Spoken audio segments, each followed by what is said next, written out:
In today's lesson, we're going to have a look at writing numbers as a product of prime factors. Now, in order to do this, we need to understand what a prime number is. A prime number is a whole number that has exactly two factors, that's 1 and itself.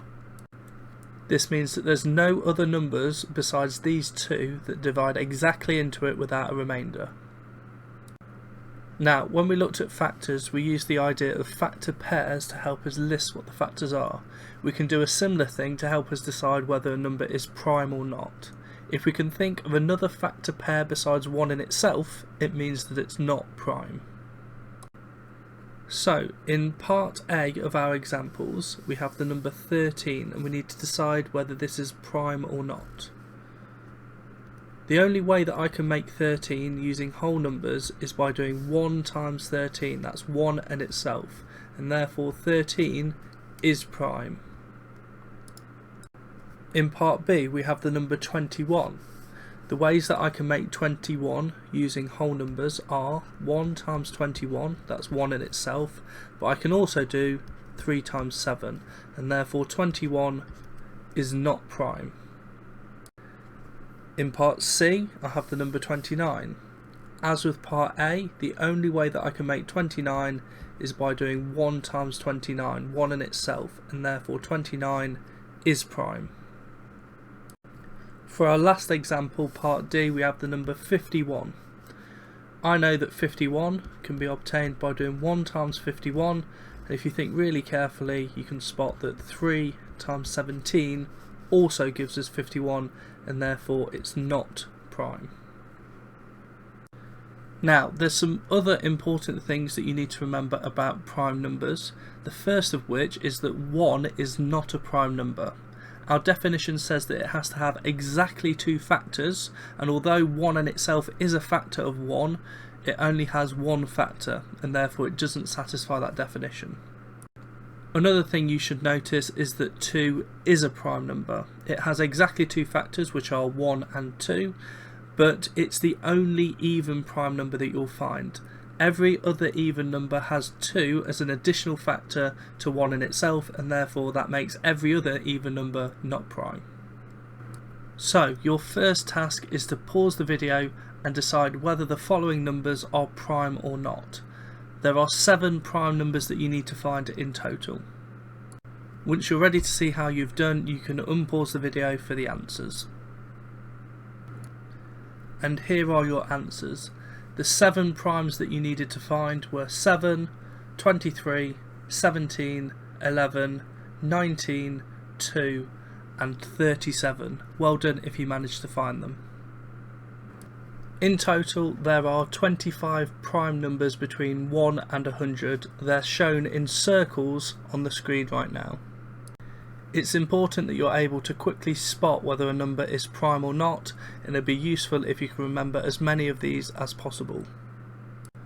Now, you can use a process of elimination to decide whether a number between 1 and 100 is prime by dividing it by 2, 3, 5 and 7. That's your first 4 primes. If it's not divisible by any of them, it means that the number is prime.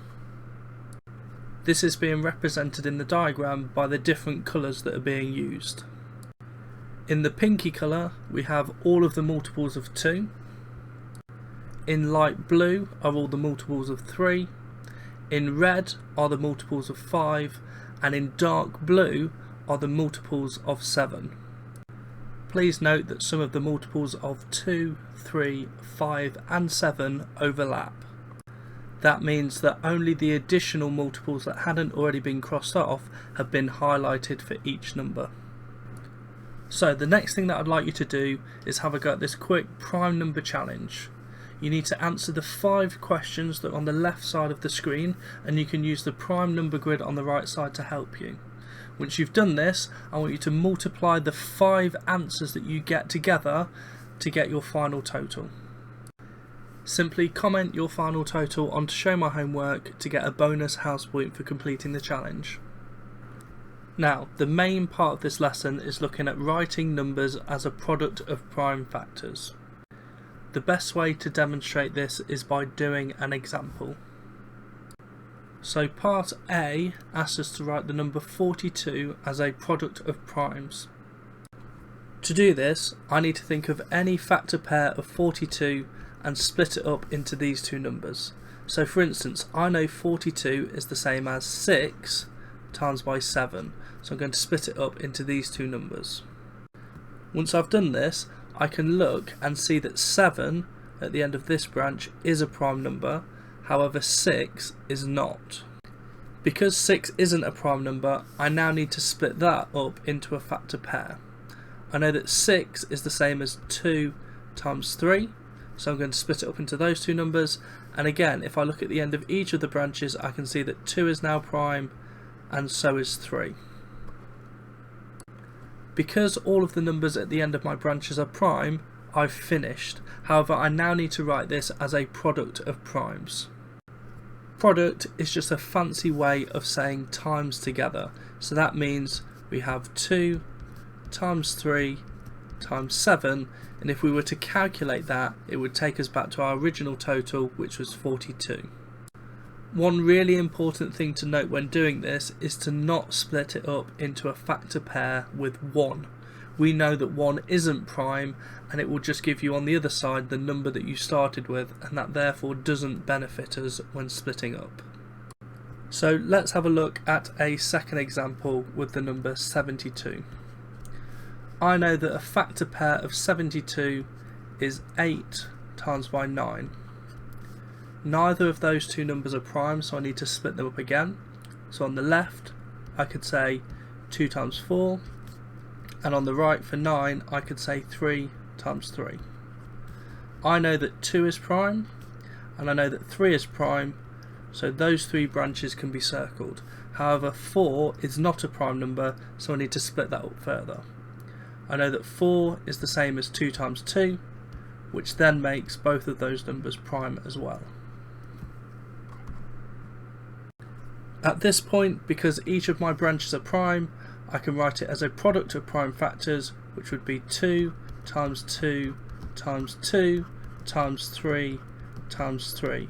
That's all of the numbers that I've circled which are prime multiplied together. Now, a better way of writing this is by putting it into index form. That's using powers. I know that these three 2's being multiplied together is the same as 2 cubed, and I know that I want to times that by 3 2's being multiplied, which is 3 squared. Now, both of these answers are correct. However, if I'm specifically asked to write it in index form, I need to use the second way of writing it. Some numbers, like 42, which was the first example that we did, can't actually be written into index form because there's no repeated prime factors. One final thing that's important to recognise is that there's many ways of splitting these numbers up. It doesn't matter, for instance, if I didn't start off by splitting 72 up into 8 and 9, I could have instead gone with 2 and 36. The result that I end up with will always be the same.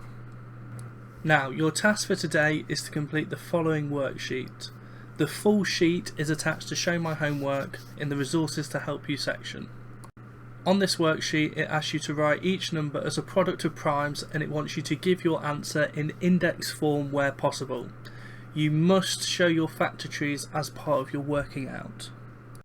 Once you've completed all of this, you can check your answers for the numbers in index form against those that are attached to Show My Homework, and then take a photo of your work and submit it so I can see how you've got on.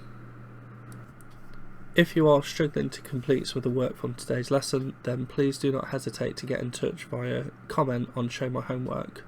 I'll try to make myself as available as possible and get a reply to you as quickly as I can. If the issue requires a little bit more input from myself, I might ask to arrange a time to meet on Teams where I can give you some personalised help with that specific problem.